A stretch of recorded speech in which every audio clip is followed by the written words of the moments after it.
Starting. All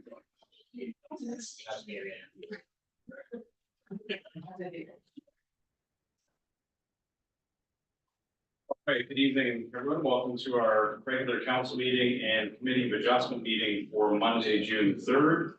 We're going to start with committee of adjustment, and I will call that meeting to order at 6:30. We just have one item on the agenda for the committee this evening. And it is a public meeting which is being held under section 45 of the Planning Act to consider a minor variance application. The application, which is filed under number 824-01, is for property located on Luxton Way. It's unaddressed, but the legal description is part of lot 31, being parts 1, 2, and 3 on plan 7R 5347 in the town of Shelburne. The purpose of the application is to request relief from section 4.11.2 of zoning bylaw number 38-2007 to permit a maximum building height of 12.19 meters, whereas the maximum under the bylaw is 10 meters. Now ask the clerk for the method of notice for tonight's public meeting. Notice of tonight's public meeting was advertised in local media sources. Notice is posted on the town of Shelburne website, and property owners within a 60-meter radius have received notification. Okay, so we are going to start with a presentation from Steve Weaver, the town planner, who will also provide a summary of written comments that have been received to date. Following that presentation, there will be an opportunity for members of the committee as well as members of the public to provide comments or ask questions. And at that point, the committee will make a decision. So with that, Steve, I'll turn it over to you. Great, thank you, Mr. Chair, members of the committee. We are joined by the owners of the property, Sam and Brandon tonight, and they can assist with answering any questions that the committee may have. There is a copy of my report in the agenda package that gives you the details of the application, and I just have a few quick slides just to help understand the context. The next slide. So I think you're familiar with the property location, but it's the largest remaining vacant piece of land in the industrial park. It has frontage on the 3 streets, so Luxton Way, Prentice Drive on the east, and County Road 11 on the south. The portion of the property that is proposed for this application for the building that would involve a minor variance, if you go to the next slide, is shown outlined in yellow. And so this is really an initial phase of the property development to get the operations underway and leaving quite a bit of acreage for future consideration. In conjunction with the variance application, there's a site plan application that's in process right now. And so the specifics of the layout of that area within the yellow dash line are provided in that site plan application. It was really through the review of the site plan application where we got the details of the zoning or of the building and determined that it wasn't quite compliant with the zoning, just in terms of the maximum height provision. You can see just for the area context, there are some similar industrial buildings in the area. Of course, this is the main industrial area of the town, but to the east is the existing Ice River Springs water bottling facility on the east side of Prentice Drive. To the west is a similar building for a concrete storage and products business that's operating there. And the operations, I think, would be somewhat similar to that business, except in this case, there would be the production of concrete foundation panels. And those are basically, instead of producing those panels or in situ on site when you're building a new home or a new dwelling, this would construct them on the industrial site and deliver those to the construction site so they can be assembled and used for more modular construction.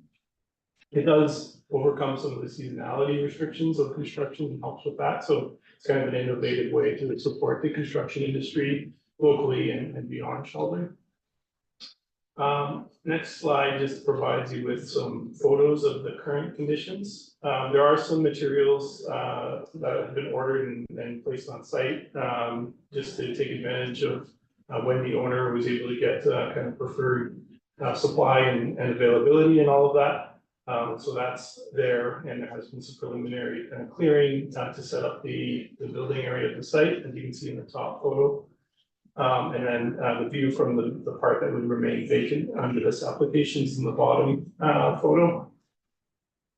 The site plan, at least the focus area of the development is shown on the next slide. And you can see the positioning of the building in the northwest portion of the property. And it's about a 1,400 square meter building. So 15,000 square feet, good sized building. It could be expanded in the future. Parking will be located and paved in front of the building. And then there will be some kind of operational loading and laydown areas to the side and to the south of the building. And you can see kind of with some of the dash lining that there is the expansion potential to the east with future building phases 2 and 3 shown. And this is the line between kind of the north and south half of the property. So the larger vacant part of the property extends all the way over to Prentice Road here. So we're talking about a 5-acre area here in the north part. So lots of room for future expansions. The last slide just shows the issue at hand for this minor variance application, which is that in order to contain some of the crane equipment required to move the product around interior to the building, they couldn't quite make that work within the maximum 10-meter building height that the M1 zone provides. So are seeking at the tallest part of the building allowance to have up to 12.19 meters, so a variance of 2.19 meters. In our report, we go through the different tests that apply to this type of application. And one key consideration is, of course, whether the building height would impact any of the surrounding properties. It's not near any residential. It's set back far enough from the lot lines that it's not going to cause shadow or towering over other properties. And another key consideration is that there has been this type of application in the past. And in fact, a much taller building exists to the east at the Blue Mountain Plastics property, which went up to 22 meters. And that was, again, for the purpose of containing extrusion equipment in that building. If it couldn't be contained within the building, of course, you'd have some industrial equipment sticking up that high, which is exempt from the height provisions. So from an aesthetic standpoint, it is much preferred to have the equipment contained within the building and not have industrial appurtenances sticking up in the skyline. So I think this will be a very hard to notice kind of variance. It won't look out of place. Couple meters as compared with the other buildings in the area, and not as tall as the tallest buildings to the east. Should be pretty innocuous. So we circulated the application to the required agencies and gave us public notice, as Jennifer mentioned. There have not been any public comments or objections to the application to date. Of course, we're here to have a public meeting and see if there are any comments from the public.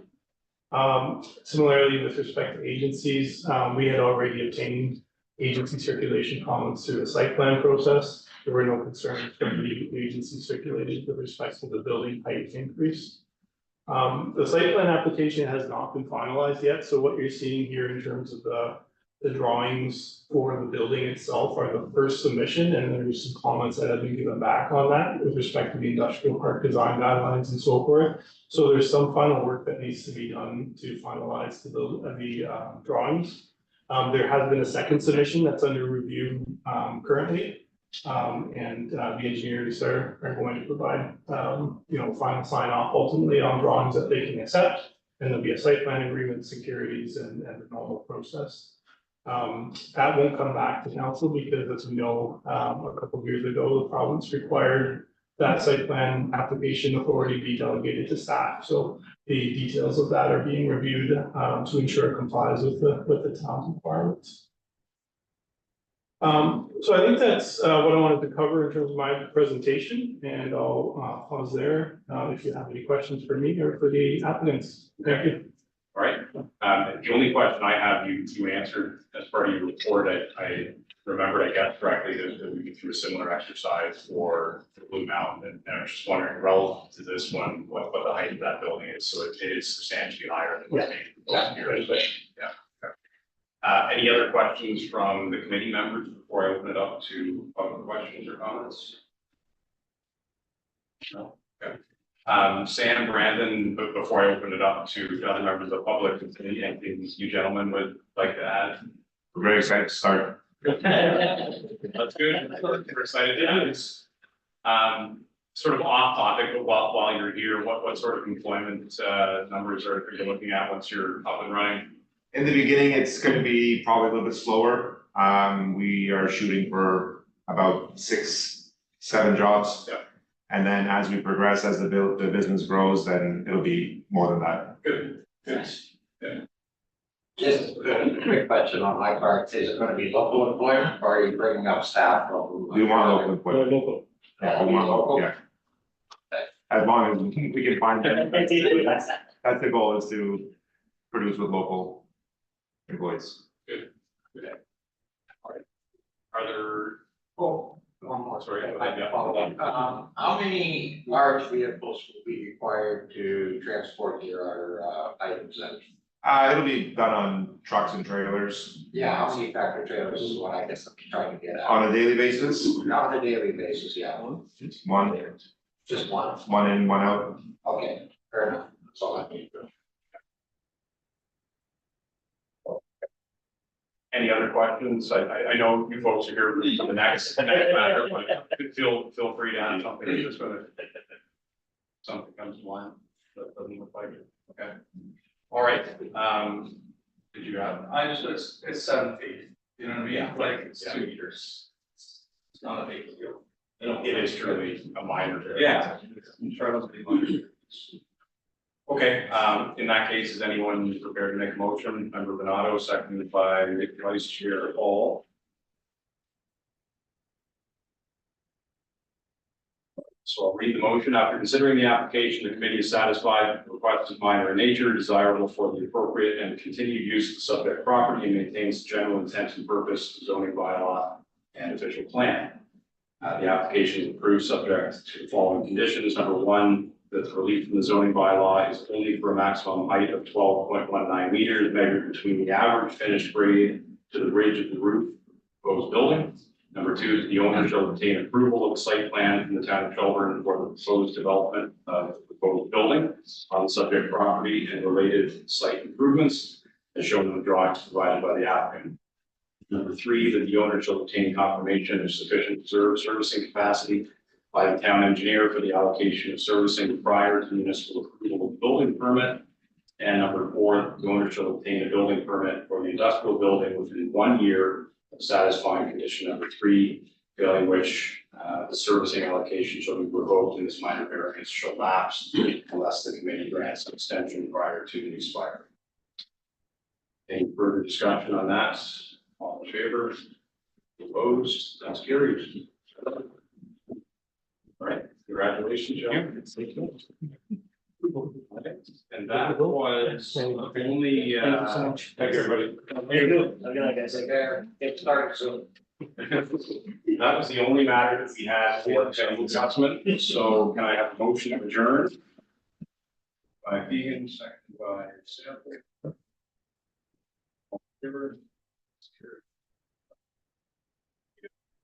Staff, a few minutes just to transition. The next agenda.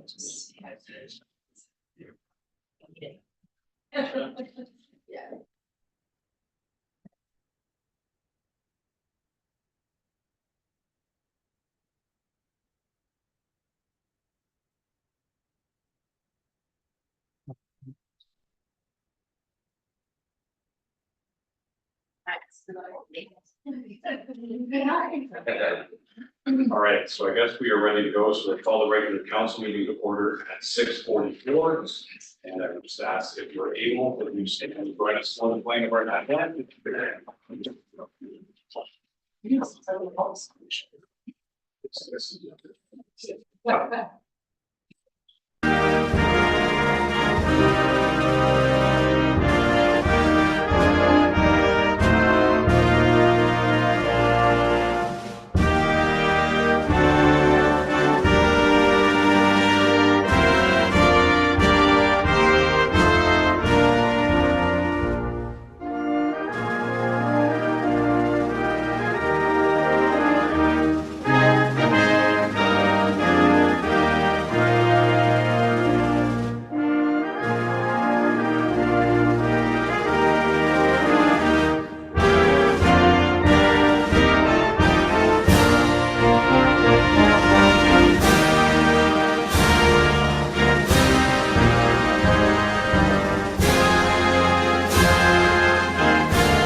We would like to begin by respectfully acknowledging that the town of Shelburne resides within the traditional territory and ancestral land of the Anishinaabe, including the Ojibwe, Potawatomi, Chippewa, and the people of the Three Fires Confederacy. These traditional territories upon which we live, work, play, and learn are steeped in rich Indigenous history and traditions. And it is with this statement that we declare an honor and respect the past and present connection of Indigenous peoples with this land, its waterways and resources. Just a reminder for members to declare any pecuniary interest that they may have with respect to any item on tonight's agenda. See any? So that will take us into the minutes. Can I have a motion to approve the minutes from our May 27th Council Sample, seconded by Councilor Sherry? Questions, comments on those?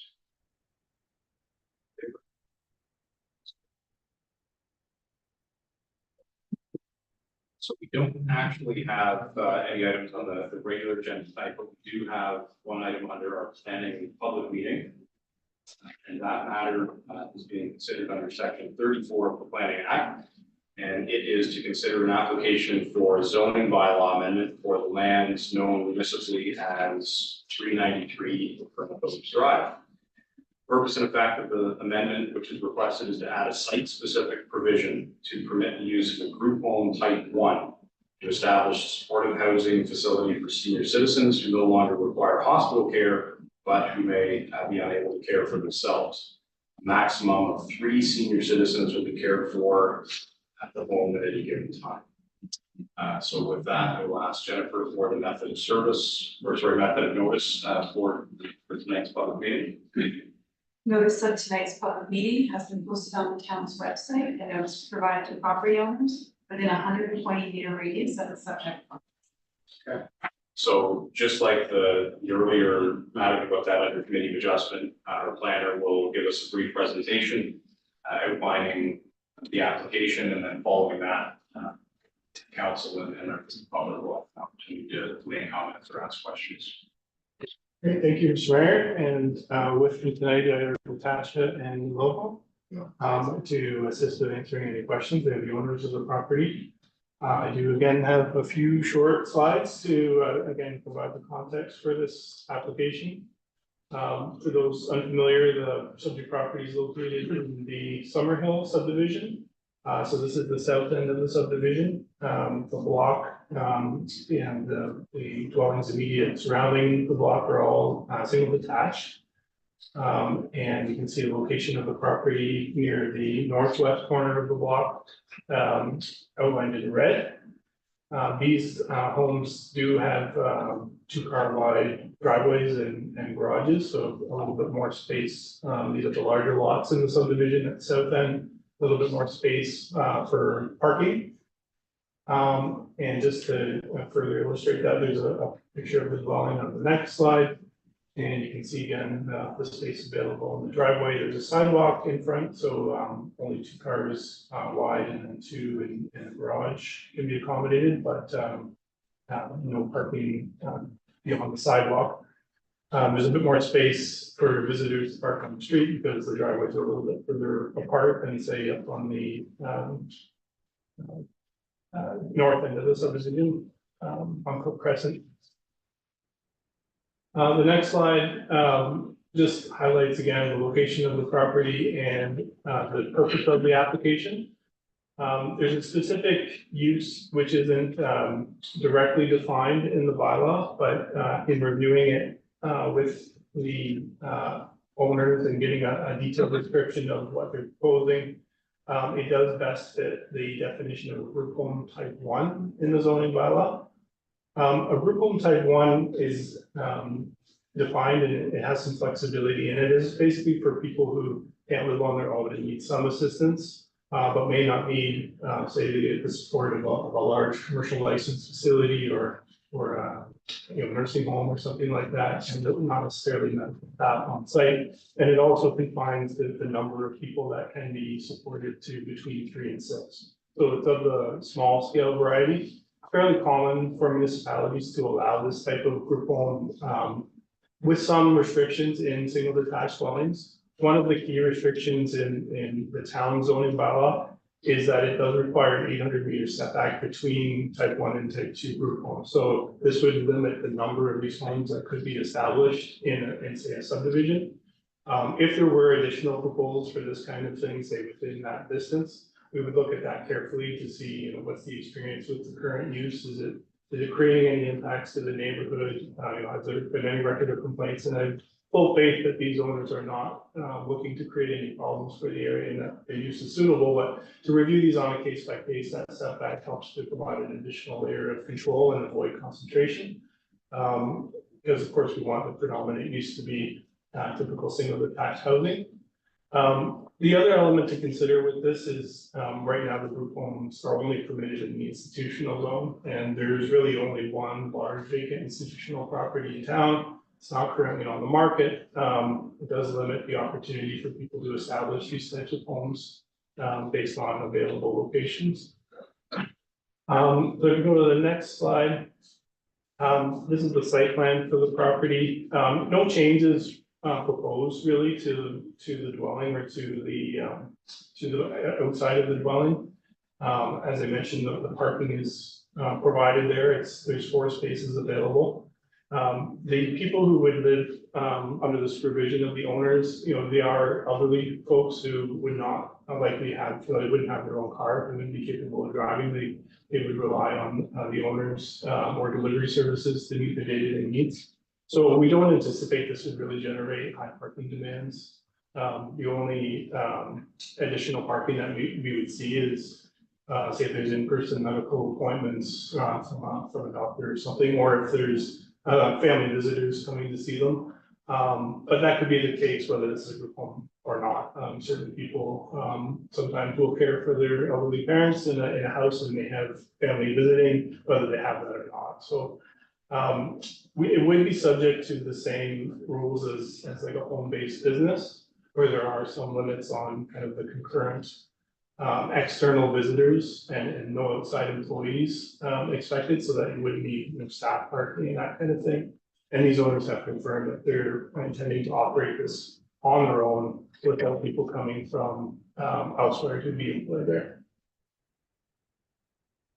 In my report, I did summarize further details regarding the application. I think it was after we submitted the report for the agenda that we got a further comment from the building department, just noting there's really a question of whether these elderly folks would need help exiting the dwelling in the case of an emergency. I haven't heard anything further from the building department whether that's any concern, but the applicants provided a thorough response to that, indicating that there would be an emergency preparedness plan provided, documented. They have all that laid out, they have the routes laid out, and what to do in different emergency scenarios, you know, fire or, you know, of course, the owners will be there to make sure that everybody's safe and connected appropriately. But the building department hasn't indicated any physical improvements needed to the dwelling to accommodate that. As I mentioned, we are here tonight for the purposes of the public meeting. We did provide a recommendation, which is really subject to whether, you know, any comments came forward from this application that might need further information or consideration. So the options before council would be, depending on your comments and questions and anything we hear from the public, to either approve the application or to defer it, and you can come back with more information if there are questions. Just from a planning policy review and analysis standpoint, there's lots of support for having supportive and special needs housing. And I know this is a sign of the need for that. And obviously a longer term solution to that is to try and encourage some development of larger facilities that can meet some of the needs for that. We know of at least one provider that is looking to accomplish just that, subject to servicing and provincial considerations that they're working through. But I think this will, you know, maybe help to address some of the need in the short term. So I'll pause there, and if you have any questions for me or the owners, we're happy to try and answer them. Thank you. Okay. Before I open it up to questions, just because you're here, we've heard sort of the technical analysis. If you want, I don't want to put you on the spot, but if you want, I know you're quite passionate about this. And if you want to sort of, lay out your vision, beyond sort of the technical planning aspects. Next. Okay, can I just pass it around? Sure. Yeah.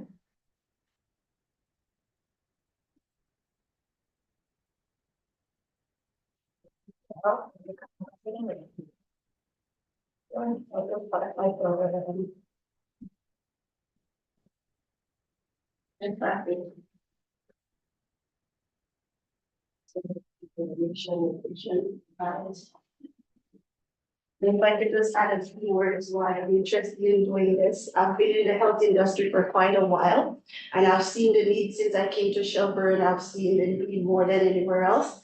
And just being out in the community, this is a coworker of mine, and we see the needs and the challenges that these individuals faces. And on a day-to-day basis, when we go inside their house, it's like, you don't even know what to expect. Because when you get in there, you have to be that light when you're going in. So the way I envision it is being a candle going into a dark room. Because you go in and they're alone, sometimes you go, they'll be there like talking to themselves and they're just waiting just for that social part of their life or that health part where no one is there to support them, give them the personal care that they need, or even to get something for them to eat. Because I know family members are there, but they have their own immediate families that they're taking care of, and these elders are just left by themselves, and it's just not a healthy environment for them. And I know that mental health is a big issue now, especially since the COVID and all that. And I just want to give back to the community, and by doing that, we have offered, well, this is what we want to do, offer our home to help. And I do have my dad, which also that we take care of. And just seeing, like, we will never put our dad in a home. It's just the way that we were raised to take care of elderly. And if you look around this room, we're all aging. So we have to. Well, I'm aging, we're all aging, and I'm sure when we get to that point in life, we wanna have that proper care. We would like someone looking out for us, a voice, somebody to, to advocate for us, to get us the help that we actually need. So this is why, and this will also provide jobs too, because we're losing our young people because they're leaving. There's not enough opportunity here in Shelburne, and this is a growing industry. From what I see, the land is fruitful. It's just finding what it is the needs are and just reaching out and putting in what you can do in order to make this community a better one. Growing up, they said it takes a village to raise a child, so it is with seniors now. It takes us, and they have spent their time, their entire life taking care of us, and now they need the help. So I figure by us opening up our home, we can be a part of that growth, because it's gonna take us as a community to give back to the elders so they don't feel left out and they're not shipped out to some long-term care, like way from home. And families can get, doesn't even have the time to go to those faraway places to do visits and stuff like that. So I think keeping it in the community will be a great thing. And I know there are homes here, but we don't have the space. Even at our facility right now, there's waiting lists. There's not enough space, not enough workers. Okay, great. Councillor Donato, Councillor Charity. I'm a senior. No.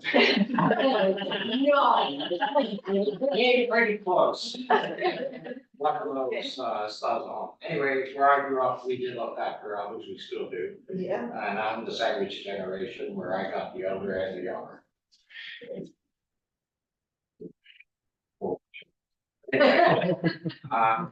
Moving on from that. Just some questions for you. Number one, and the deputy mayor noted it as well, you need to have fire inspection in that type of home. Yes. Okay, so the fire chief has to go through there, maybe look at whether you need sprinkler systems in there because you are looking after elderly, not so mobile people. Okay. Okay, I know I'm one, I don't move that quick. Okay, in case of fire, even though you have the escape route, it takes time, whether they can go to windows because of mobility, whether they need to go doors, because of mobility, you have to look at those kinds of things.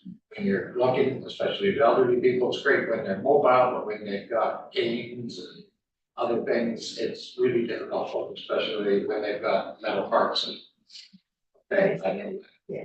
The other thing that, I think you need to look at, if you are looking at elderly people, at some point in time, they do end up in wheelchairs. Not a choice, they come home from hospitals, they're in wheelchairs and whatnot. I know when I campaigned through that subdivision in Cricket here, it showed me 7 steps up, 7 steps down in some of those places, it's just ridiculous. How much you have to climb to get up into the front doors and whatnot. So you may also have to look at some format of getting wheelchairs into those homes. Or stretchers, that's the other thing. I know when I went out with dislocated hips, the ambulance drivers physically took me out and blinded because they couldn't get a stretcher into my bedroom where I dislocated. Okay, so those are the kinds of things you also have to look at with elderly people. Okay, just some thoughts that come from me. I agree totally with what you're doing. I have no problems at all with that. It's just some warnings from an elderly person that there are situations that you need to be careful with when you're looking after elderly people. Yes, Okay? thank you. So Steve, on those points, at what part of the process are things like that considered? The fire code and inspection process, it seems like that's already being picked up through the circulation because there's comments about emergency preparedness and that kind Okay, of thing. so the building department will, I think it would be more the fire department representative will have to okay, have a look and Okay. and just make sure, you know, the working smoke alarms and all the provisions that need to be made. But other than that, there's no building permit required, and that's really the only time that the building department would typically go out. I do know that there have been inspections as a result of renovations that took place not too long ago to create a second unit in the basement of the unit. So there's been some, you know, fire separation and smoke alarms and that kind of thing confirmed for that purpose. As far as the mobility part of it though, that'll have to be on the owners. There's no building department, no nothing that will look after that. That is on you to make sure that We're that fully aware. those people have the ability to get there, not so mobile, get out of their case of situation. Plus for household visits, okay? Yes. Okay, Councilor Sheridan, so I can tell you're really passionate about this, is actually something I'm kind of passionate for in terms of the transportation side. So just to touch on what Councilor Bernardo said, accessibility modifications, you're going to be looking after that in terms of Stairs and possible ramp. ramps and what doorways wide enough to get wheelchairs through and all that kind of stuff. Oh, that's another thing too. We're trying not to get anyone with wheelchairs at this point. Right, so those that are able to just with canes or something, but not the ones that have to use a wheelchair, because we're not prepared for that at this moment, because that costs a lot. Right. The wheelchair part of it, but we'll have a stair lift, the washrooms and all that will have grab bars, toilet seats raised, all that kind of thing. It's just the stair part of it, the wheelchair part of it, that will be later. Yeah. Yes. I know that. Change. We thought about that, yes. Yeah. So we'll be Depends working how much on that. later you're talking Yeah. about, because our fellow counselor here is correct, and Yeah. it can change extremely quickly. You can have an elderly person with a cane, Yeah. break a hip, very easily, especially in winter time, or you can have them actually, just in the bed Yeah. with ALS or with any other disease that comes on, so you have to always be extremely careful when you're taking in elderly people, that the situation can change extremely quickly on. We're just looking into the cost of that right now. I know, Yes. I know, everything is very costly, nothing is cheap, trust me, I know. Yeah. So the concerns that I would have would be, one would be accessibility to the front of the house for emergency services, so ambulance. So if you have 2 vehicles parked in the driveway for staff and you're calling an ambulance, you may wanna, figure out make other arrangements in terms of parking. No, staff would not be on the driveway. Stop, okay, all right then. Procedures for wandering elderly will that be something that you'll be putting in place? So, Alzheimer's patients who wander, Yeah. okay, so, Big Oh, thumbs no, up. yeah, I was looking at that. There will be those on the door, yeah. So as soon as they open the door for so, you, yeah, yeah. passcode or something. And the doors, the front door, there would be like a lock at the top and stuff like that here. And then in terms of transportation, do you have a wheelchair accessible vehicle? Yes, no, are you aware the county provides that kind of I'm transportation? fully aware of that. Okay, shameless self promotion there. Okay, those were my only concerns. I mean, I think it's good. Are any of these patients or clients going to be end of life? Is this going to be a hospice? necessarily? No. Okay, so this will kind of be like a transitioning to care and then. One thing get. Well, this is why I asked. That's all. I'm lucky I saw the wife, but if I didn't have a wife, I'd probably be in a place like that. Okay, so you're not running a Not hospice. No, not hospice. It sounds like an exciting project. I think It is. it's Well needed. Thank it's definitely needed. you.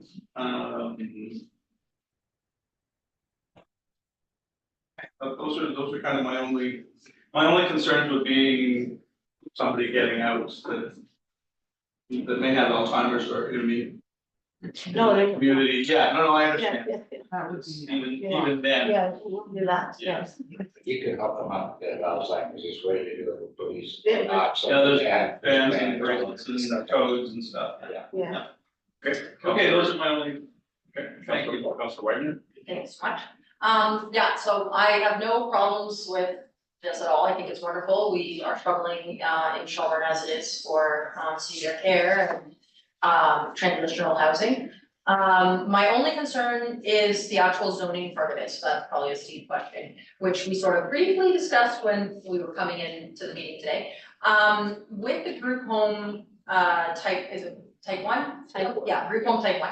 Does that sort of specify a specific, like it would be only for seniors, for example, or sort of assisted living, but not, it wouldn't go into, cause see, like, I understand that these houses are needed for people, but it's a community, area, and I just caution that if the house were to be sold to someone else and they were to potentially open up, say, a drug rehab or, something of that nature, because now it's been rezoned, is something like that able to be sort of under this type 1, or is this just, sort of specifically related to senior care? Because that would be great. But I don't know if we can specify that. It is narrower than the group home type 2, so if you're getting somebody who's been convicted of a crime or needs a parole officer, all of that is type 2. Type 2, So okay. it's not in type 1. There are some aspects of type 1 where it could be accommodation for the developmentally disabled, satellite residents for seniors in homes, so this is the part that matches closest to what's proposed. Special care residential home.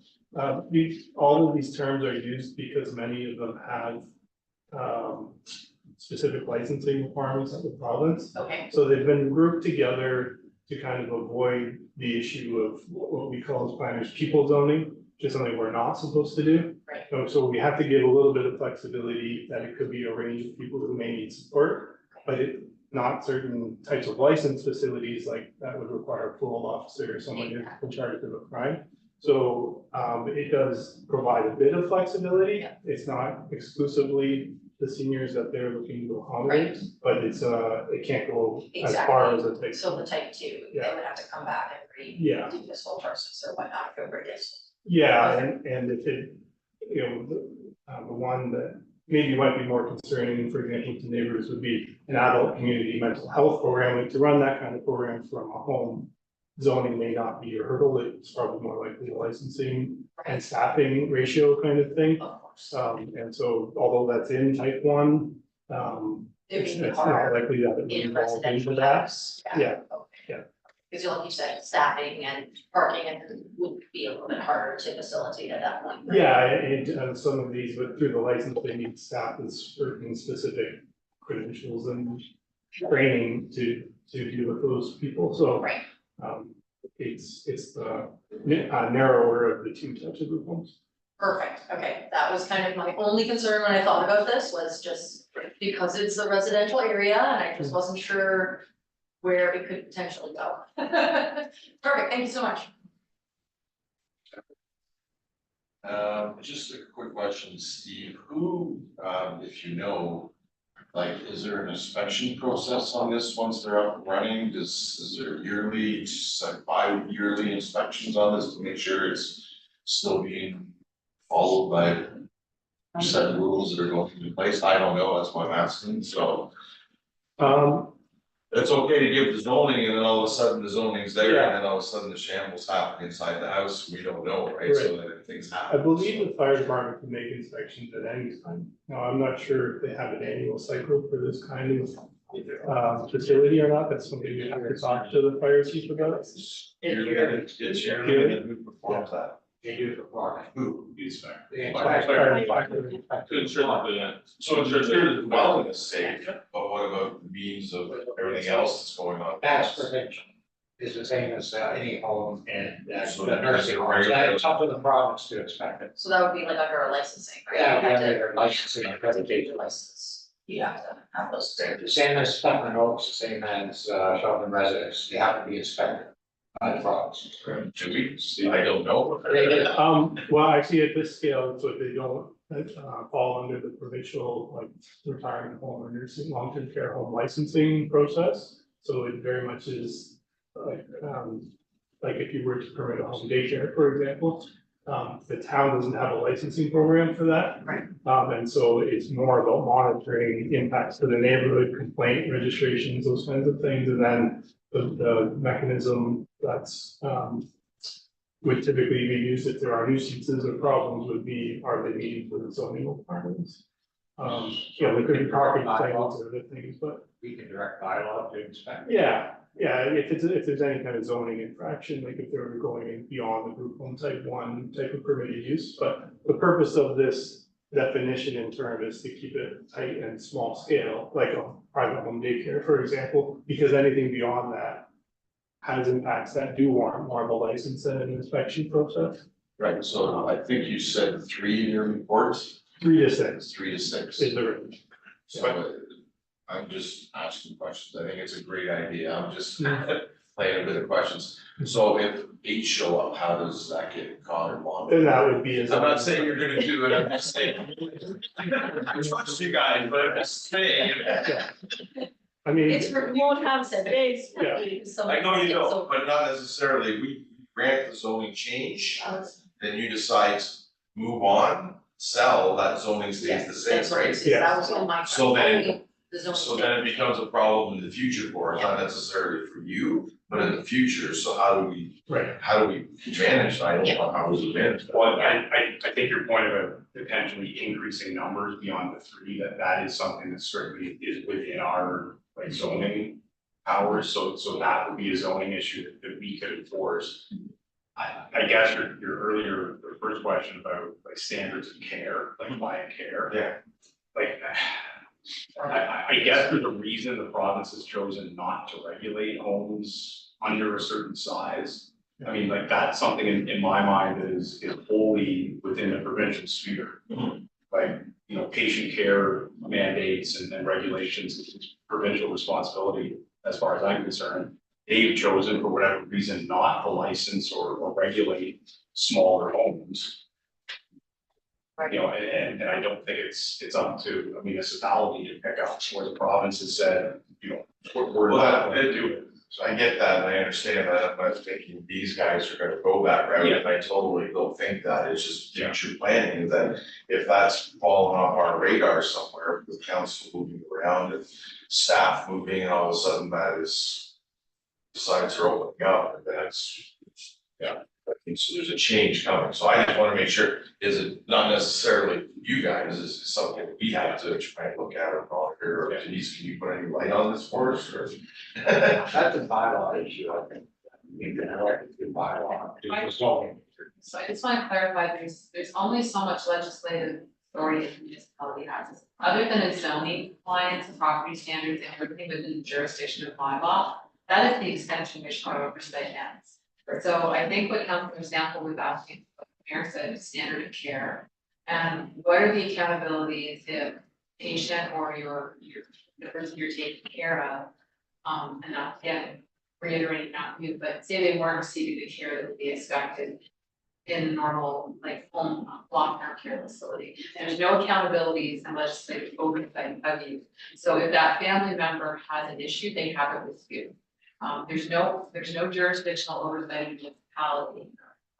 So again, like, once you approve the zoning, if you don't put prohibitions on title that it can't be sold, or you don't change anything, which I don't think you can, your restrictions are quite significant. And I guess you have the trust, the people that you know in the community on operating something that they've passionately spoken about, and then deal with it if they sold.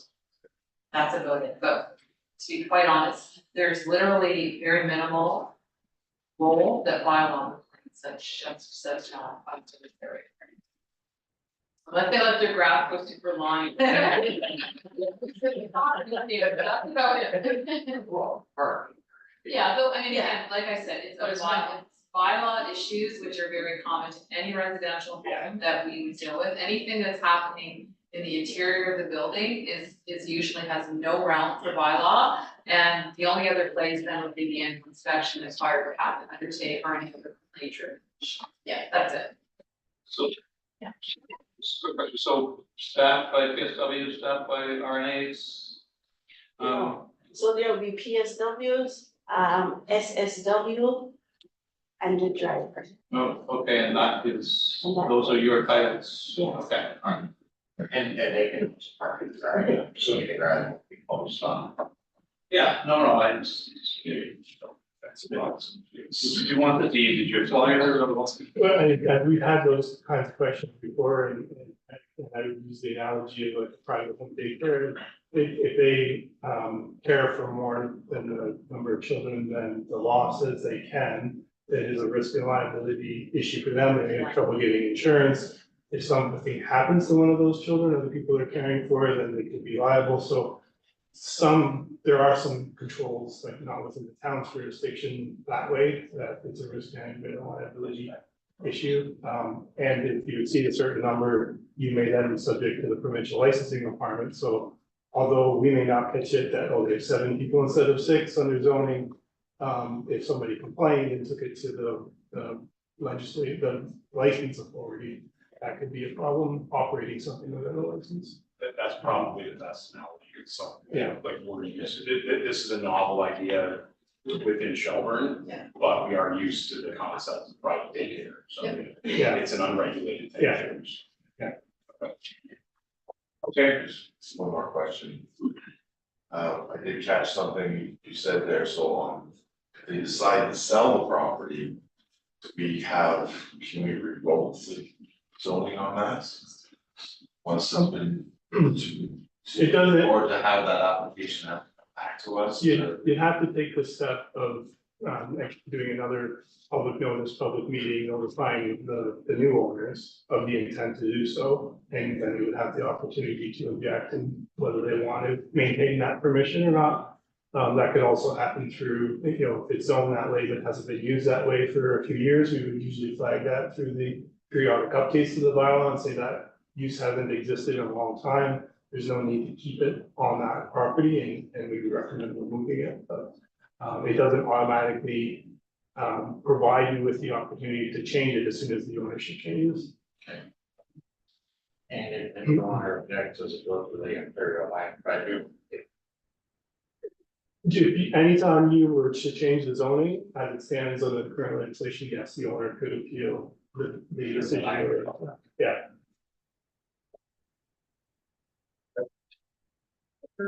questions, comments? Well, the recommendation is to approve the application, so there's some like conclusion. By Councilor Bernardo, seconded by Councilor Egan. So the motion will read as follows: be it resolved, the council received report PE 2024-09 as information, and that subject to the consideration of any input received in public meeting bylaw number 24-2024, being a bylaw to amend zoning bylaw number 38-2007 as amended by rezoning the land known municipally as 393 Colonel Phillips Drive, described legally as lot 70 on registered plan 7N56 in the town of Shelburne, County of Dufferin, for residential type 3 exception, zone to residential type 3 exception 5 zone, as shown on schedule A1 of the bylaw, be read for a second and third time and finally passed. The final discussion. Favor. It's carried. Right. Congratulations. Glenn, Dan, Lindsay, Denise, Wade, Shane, Walter, Kyle, Jennifer, and I can't see the others. Alice, Jim. and Anthony, Steve. Jim, Steve. And Steve. I'm here today to speak on, my name is Suzette Daly, and I'm here today to speak on behalf of this young man right here. Len, we're familiar, many rides in his limo. It's not. We both work for the March of Dimes. I'm not sure if you've heard of the March of Dimes here. 5 years, she started just after me. And outside of myself, being the best employee there, she's a close second. Okay, and I'll tell you the reasons why. You spoke of care, compassion. She's been in the business for years. She's a leader in the industry. You don't have to, outside of the all of the legalities and all of these individuals that will be coming into her facility, they will come as social workers. They're coming from the hospitals. So rest assured, they're not just walking off the street into the facility. They're being recommended by hospitals. There's a system in place. There's a chain of command that has to happen before they reach her establishment. We are trained once a month on fire safety for March of Dimes. Every single year, we have to go through everything that has to do with the body in terms of caring for the individual. Some of your family members, we've taken care of them. We have to be trained. So that side of it, you will not have to worry. She has got them. She spoke about going into the seniors' home and just waiting for a cup of water. And a lot of them, they own homes. These are homeowners here in town. They own their homes, but sometimes they sit there and just look out the window. And we are their lights. We go in. So for her to get the opportunity to be with them on a daily basis and see them through, whether temporary moving on to the nursing home or hospice or whatever it may be, that might be the final end, you cannot look any further than someone who, if you need reference, call the March of Dimes, number 1 and number 2. We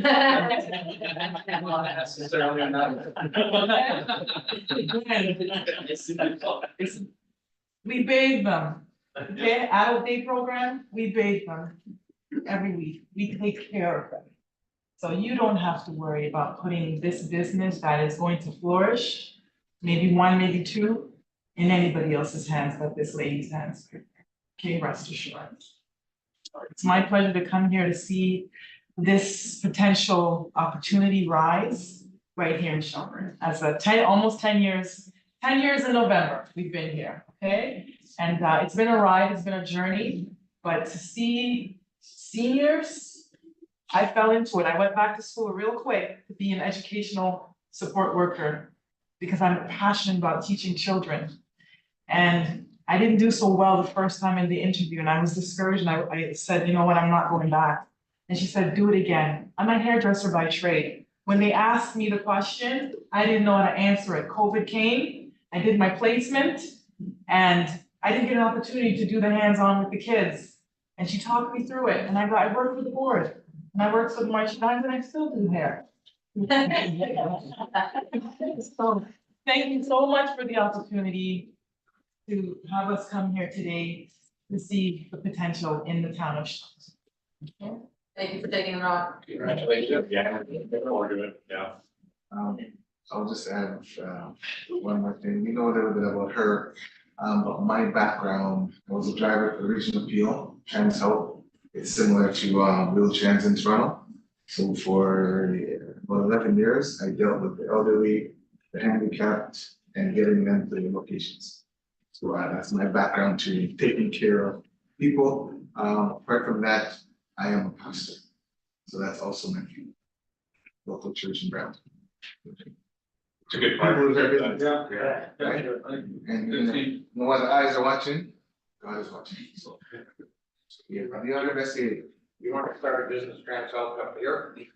There's a lot of rural area seniors that would love. Well, that may be something I'll be looking into. Something to look at, Yes, that's yes. a thought. Like the permit. All right, thanks, guys. Congratulations again. Thank you. Thank you. I have a question. Like that, we're moving right into question period. Yeah, So that's question. perfect. You guys you started the meeting and Sam and Brand, they did their presentation. But then after that, you sang "Oh Canada" and actually started the meeting. I was just- Two separate Congratulations. So Oh. that was what we call a committee of adjustment meeting. So that deals with certain planning matters. So that was a separate committee meeting. That meeting was adjourned and then the official council meeting was called to order. We started that Got with it. playing Okay. Southern Canada. We're board members with the first meeting and we're counselors for the second meeting. Same. See people that I have. I understand. Thank you so much. Right. All right. All right. Any other questions for question period? I don't think we have any other guests waiting in the wings. Nothing submitted electronically. Okay. All right. So that will take us on to our proclamation section. So we are proclaiming National Indigenous Peoples Day tonight. Thank you. Yeah. Here. Good luck. Bye, See you, Steve. Steve. So that proclamation reads as follows, whereas on June 21st, Canada will celebrate National Indigenous Peoples Day. This is a day for all Canadians to acknowledge the unique heritage, diverse cultures, and outstanding contributions of First Nations, Inuit, and Métis people. And whereas in cooperation with Indigenous organizations, the Government of Canada chose June 21st, summer solstice, for National Aboriginal Day, now known as National Indigenous Peoples Day. And whereas for generations, many Indigenous peoples and communities have celebrated their culture and heritage on or near this day due to the significance of the summer solstice as the longest day of the year. And whereas Shelburne is home to a strong Indigenous community and would like to acknowledge their continued contributions, now therefore I, Mayor Wade Mills, on behalf of the council, do hereby proclaim June 21st, 2024 as National Indigenous Peoples Day in the town of Shelburne. Council inquiries.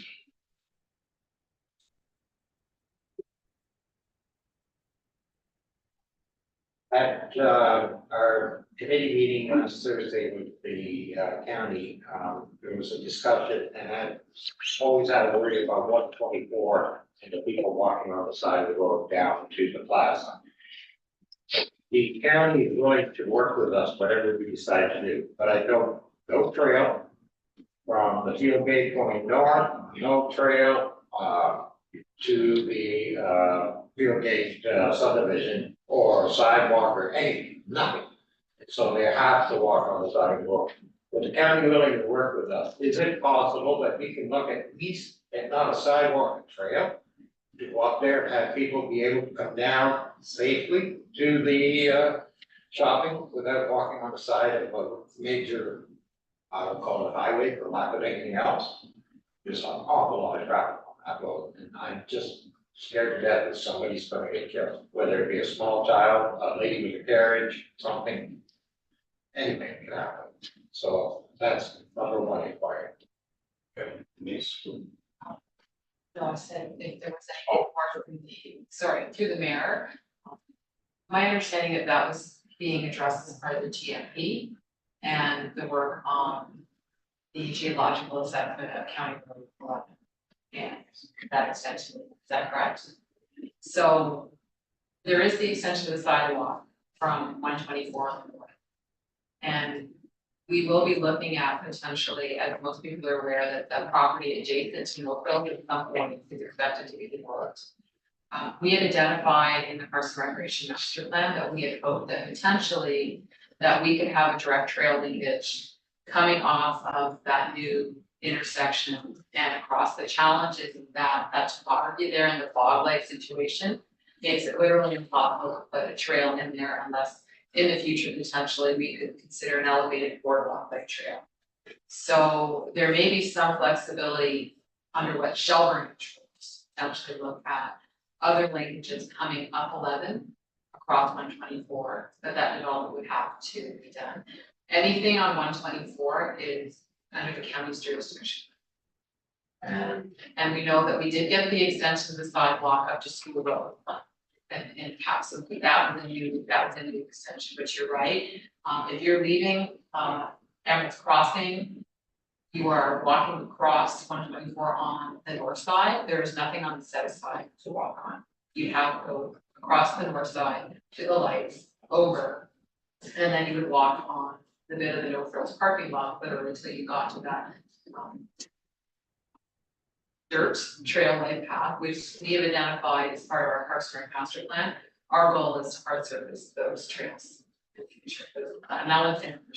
Jim, can you add any more on the development side? Because I want to be careful, I'm not talking about a development that's going to be with the review of what actually would be conditions or negotiated element of that development or something that's not a public sphere conversation yet. Well, at this point, I'm not looking for answers or anything. I just know that the county committee proposed to say that they would work with us.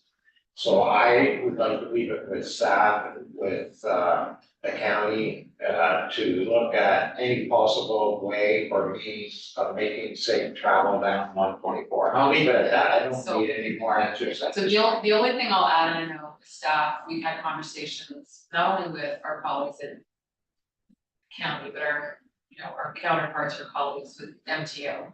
I think from a planning perspective, we have articulated in the lower tier municipality that we find it challenging when arterial roads or roads that are moving that have to be outside of our jurisdiction may not and often do not acknowledge the urban character of where they're intersecting.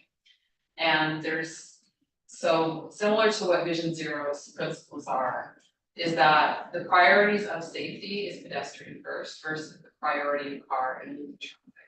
And there needs to be some kind of recognition that maybe there needs to be a paradigm shift in how transportation networks are planned in different environments when they're coming into urban towns like Shelburne, where pedestrian safety isn't an afterthought, is a priority in terms of how it's designed.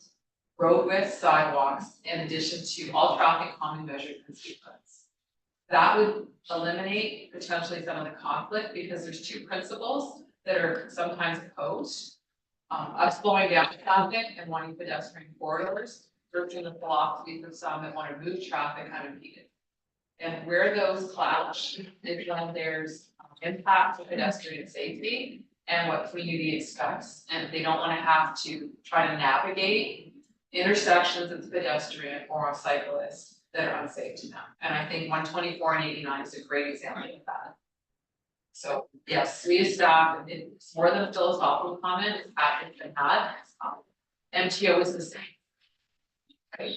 So we'll leave it with you to talk to county staff again, because I did hear that Director of Public Works there did comment he was willing to work in the committee, so hopefully he's on board, and I'm sure the deputy mayor who's on that committee will follow up with what that meeting. The other couple of issues have to do with Greenwood. If we're opening the Greenwood splash pad, at some point, parking on that side of the road becomes an issue without that line down the middle of the road. When are we doing line paving? Also, when are we doing it? Because oncoming traffic between the north and the south in that area where parking is permitted. Some people have no concept of the side of the road and allowing other traffic to go by. They, share the road type thing, they just hog the middle of the road and you have to move over or stop. Through your worship, we are tying Greenwood in with our lining up Main Street and Nolan Sound as well. We have to get the street sweeping out of the way first, which is behind schedule this year, unfortunately due to breakdowns and deluges of rain where they have to shut down for that. As soon as we can get the street sweeping out of the way, we can start on line marking and getting the contractor in to do that. As well as we'll be following up with the rest of our markings for the rest of the parking spots on Greenwood as well as Main Street and Nolan Sound. So I don't have to ask you about street sweeping from that answer. It sounds like I'm getting a lot of complaints about street sweeping. I'm sure there's other people that are getting it as well. People are just fed up. And sidewalks, so when are we getting around to that? I've never seen anything sort on my area in town. Not a sweeper, not a sidewalk, and is still sitting on some parts of that sidewalk, along with Kennethville, the walkway in between is very. Through your worship, we have had our crew out starting with the sweeper on the sidewalks. We did use a lot more salt this year in the downtown area. On some of the outlying areas, we had positioned small sea cans with material in them. That would had to be sand and salt mixture. So in some of the outlying areas, there is still sweeping to be done there yet. I don't know what the progress is on that right now with Public Works, but we do have a little bit of a short staffing issue going on right now where we're trying to replace positions. So as soon as we can get it there, we will. Yeah. And if I want, I guess, is for council itself, the high school quads championship girls team, we've in the past invited teams that have won at Wausau or other places. Are we going to invite them to come and get a medal and some form of a certificate? Congratulations. I mean, Wausau overall is a pretty big thing, especially for girls at high school. And this one, I think it, it's rugby. And rugby is not an easy sport. No, it's not. I think I have contact with one of the parents. I'm not sure which staff member coaches that team, but I'll try to coordinate that and see if we can find a date. Right next, okay. Okay. Yeah, that's all. Yeah, okay. So we want to express it. Yeah, if they can just come out, that. Not need for, we pick a date, potentially, or something staff can. June 24th is our next meeting. Correct. As a reminder, graduation is going to be set. Yeah, so it may actually be after schools. Yeah. Well, done, but July one, first July meeting. Right. I mean, it'll be them and their parents basically, and coaches, whatever it is, the point. I'll send an email out to. Sounds like it. So July, Yeah. we'll see if it works. Yeah, okay. And that's it for me, sorry. I had one, but is there anything else? Probably several. So I know we're working on moving our signs around the speed limits and the traffic and all that kind of stuff. Is there anything on that we can do on James Street? Or 39? So what happens is I was by that area on the weekend because I got a complaint by residents in that area.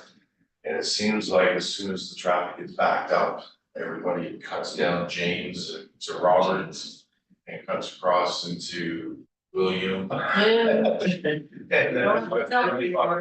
zigzagging through the town quite often right now, so I don't know. And I know it's summertime, traffic gets a little worse in the summertime, but as soon as that backup happens on that area, you wouldn't want to be in that area when cars are coming around the corner, they don't even look. They just make Weekend traffic. yeah, they just make that right to go north on James and it's disaster, something's gonna happen, I'm worried. Because we've had other incidents just 2 streets up from that, so this is the same type of stuff, so. just wanted to bring it to light, So through the mayor, well, we certainly can put the DVRs machine or reader on street. I would suggest that that is an enforcement issue. And we should really be advising the key of those concerns. The GPS is taking these people on whatever route they think is gonna expedite their getting through Shelburne. The camera is, or sorry, the camera, the reader is just going to reinforce or not reinforce what you're saying. Are they speeding or not? That is not going to be a deterrent until we bring you the information, which have to be collated over a number of weeks to see what the average speed is. Then we would still let the OPP know that this is a concern. We also understand that they disbanded their in-house traffic unit. And they have a specialized team, so it's now a general part of their overall detachment. But usually when council members bring up something like this, staff the next day will send an email to our OPP colleagues and identify this as a concern. The other thing too is the community can call if they know someone's speeding the OPP directly.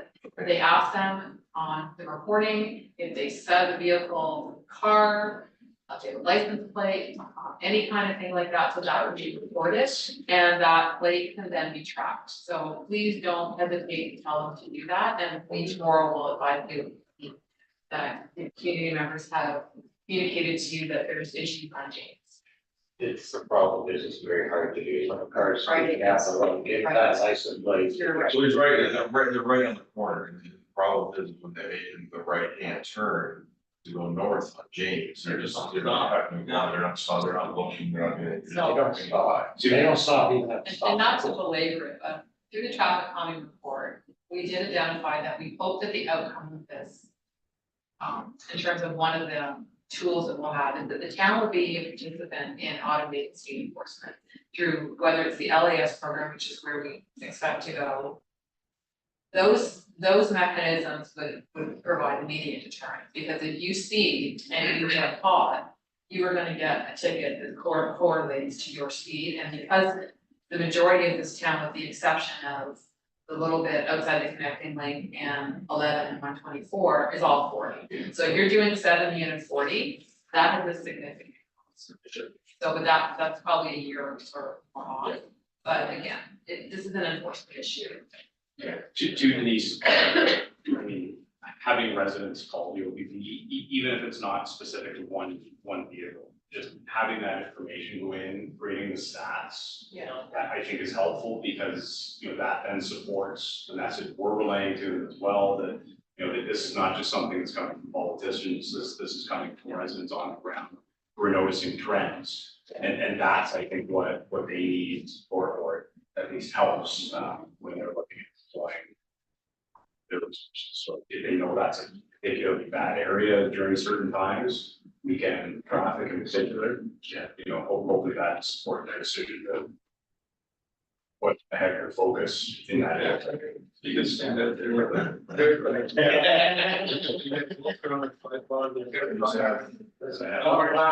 couple of years ago, I came back from Hayward, that was the counter of the radar standing on the corner, and the council laughed at me, and I think it would have worked. Still there. You got it back soon. So I did catch an email coming through, and maybe I missed something last time we talked about the education process with bylaw going out to the yards and educating them. But I did catch something in there in the report about a ticket or a fine of $135 or something to go back. Like, we had to go back again, like, did I miss something in this, like, when you presented this? That's what I thought, it was just supposed to be an education process for everybody, and now we're ticketing people? I think we're talking about two different That's a things. reinspection fee, so then Reinspection Jennifer fee. will actually. Yeah, so that's what I meant, reinspection, Yeah. reinspection fees, so I don't remember reading that anywhere when we talked about this, so is there something new or? So are you referring to the front yard parking or the clean yards? Clean yards bylaw was passed in 2021, Okay, and in there's a reinspection piece, so okay, when. so it was just my misunderstanding of which one I was being just one, so the clean yard one was passed and this was pre-inspection of the, That's right. in that one. For the parking, property standards and incorporating front yards into the property standards was only under review. And the proposed speed for that was 100, which is the maximum that's permitted. So, but this is for, This is to keep properties in a clean and clear right, condition. that's not good parking, good. But in terms of the education requirement, we're still hoping that you'll comply. So when you get the first notification, that is your notification to please change. If you don't do that so, I mean, there's some places that say, we're not even gonna give you a warning, we're just gonna issue the fine. We don't do that most places, we want you to just, but if you don't, and we have to go back and reinspect, that's when that triggers that component of the fee schedule. So you got notification you weren't in compliance, you had so many days, weeks to comply by certain dates in your notification. If you don't, we tell you we're coming back. And in order for us to re-inspect, because you still haven't complied, there's a fee. Okay. And then the worst case scenario is you don't comply again, and that we have to then engage and undertake that work, and we can actually, we have the authority to charge that to your tax or share bill. Instead of reserve.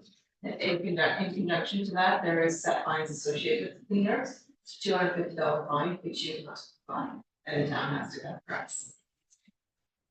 That was up in 20. Yeah, that's. That's 2021. For a long time. Does that extend? So we haven't, as far as I recall. Front yard parking. Front yard. We're nowhere with that, Yeah, we haven't come back. Still a work in progress. Yeah. We did the engagement, and report will probably come back in September or October. Okay. So it really affects winter, and so that council can then review what staff is recommending based on that process analysis on whether we wish us to proceed, adjust, or not proceed. You're thinking October. Yeah. You think it's earlier, September? I would, Be a little sooner than that, our funding is not great. yeah, I'd like to see it sooner than later, just Okay. because that'll give us time to figure out. Well, it's not gonna snow until like October 5th. Right. The last minute, and say all of a sudden, passes law, and all of a sudden we got. So Jennifer wants to bring it back earlier? Okay. We have one meeting in August, though, because Jeff being home. That's fine. Okay.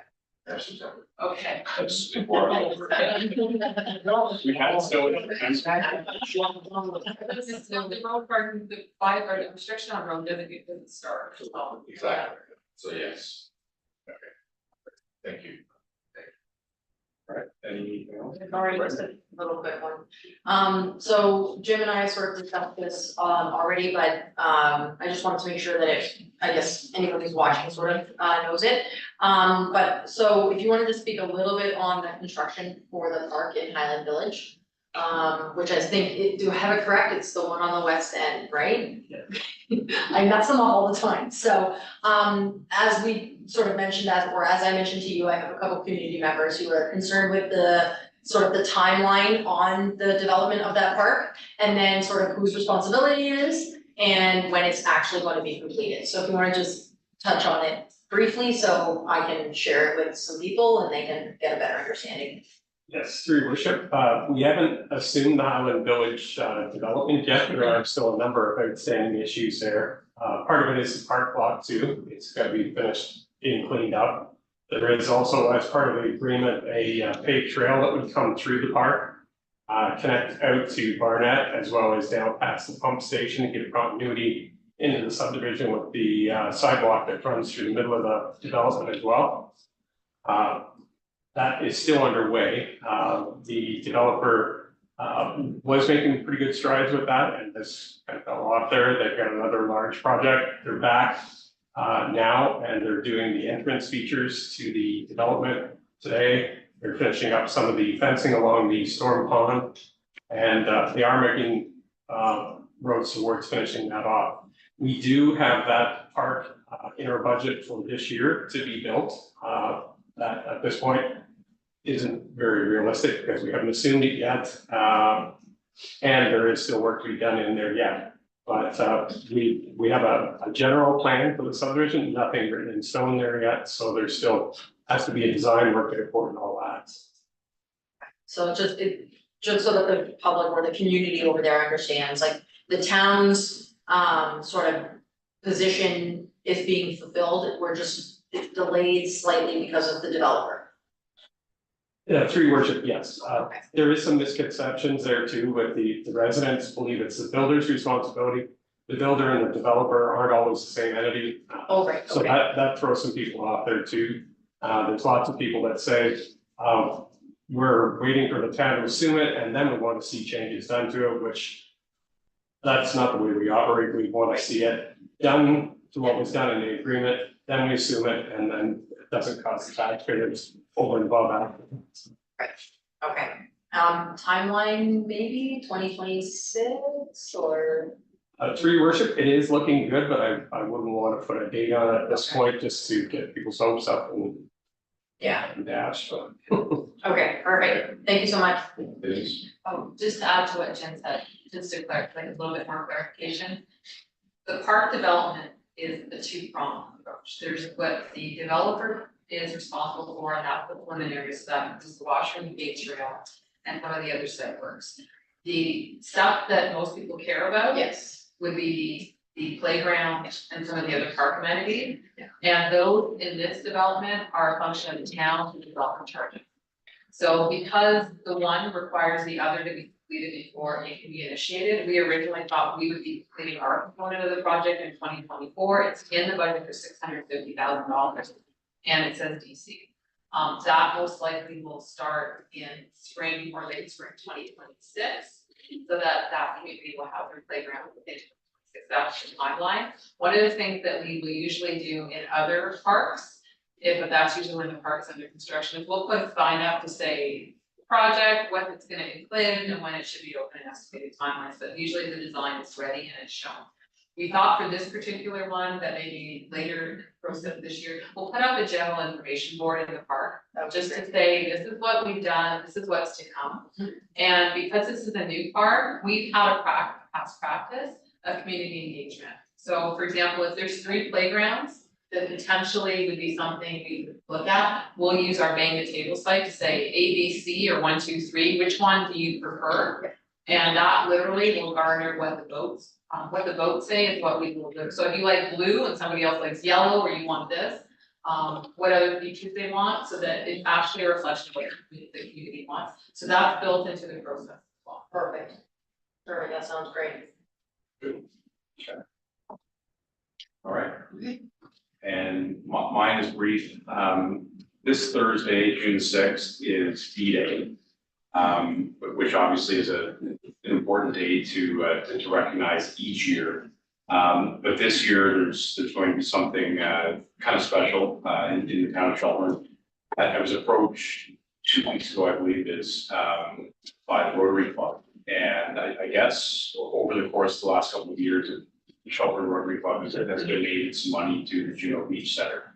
And as a result of those donations, they've been given a Canadian flag, which has flown over Juno Beach. And the Rotary Club asked if they could donate that to the town. Through further discussions, we sort of decided that it would be more appropriate for that donation to be made to the Legion. But what we are going to do on Thursday, June 6th at 10 a.m. is we're going to have a short flag raising ceremony of that particular flag at the Cenotaph flagpole. It will fly just for the one day, and then that flag will come down and we'll go to the Legion, and the Legion will sort of be the custodians of it. There's some talk about doing this each year on the 6th and raising that flag flew over Juno for D-Day each year. But that's something we'll talk about in due course, but it definitely will happen this year. So again, that's 10 a.m. Thursday, June the 6th at the Cenotaph. So if you can make it out, that would be great. That's also the day of the EDC Rotary Golf Tournament at Shelburne Golf and Country Club. So it's a busy day, but I don't think the flag raising ceremony will be on long. But it would be nice if we could have some people out there to kind of recognize the significance. It's pretty neat honor. Yeah. All right, any notes of the motion for this evening? Okay, communications. In that list, fairly short list tonight. Okay, Can I just get a motion to receive all of those items for information? Mr. Sample, seconded by Councilor Shardy, all in favor? Carries. A motion for a confirmed bylaw. Auto, seconded by.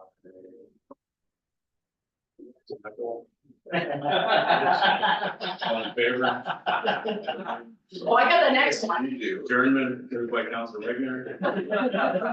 Seconded by Deputy Mayor Hall. All in favor?